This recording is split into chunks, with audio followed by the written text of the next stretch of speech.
What is one thing you're most excited about when it comes to the future of this technology in product or chemistry application? Yep. So I'm excited about more crops being compatible, especially where we are canola, which is now a compatible crop in 2026. That's going to be pretty exciting for us. That's a Roundup application crop, so that we're gonna see that one pay for itself pretty quick.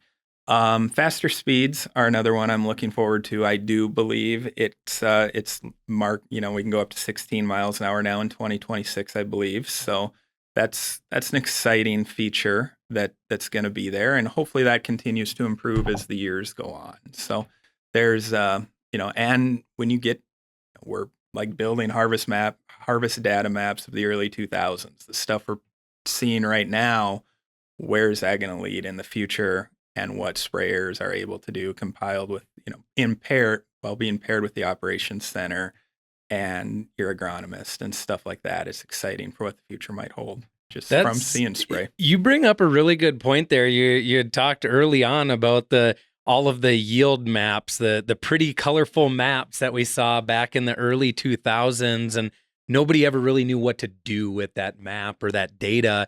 And you drew that line to where we are today with See Spray, and that's a neat correlation because now we have people utilizing those yield maps. Maybe they're making map-based prescriptions, seeding prescriptions, or nutrient application prescriptions.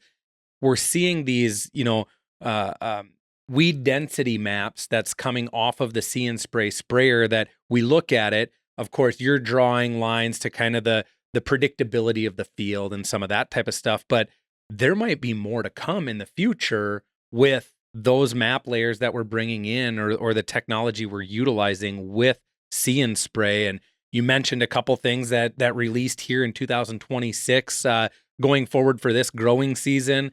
A few new crops are coming out, and one of them big to you, canola.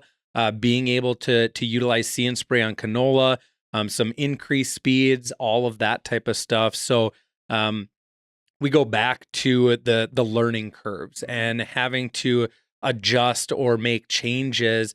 John Deere is continuing to reinvest and open compatibility, open the door and the windows for more crops to be sprayed with See Spray, more customers, more farms to be able to adopt this technology based off of what they are growing.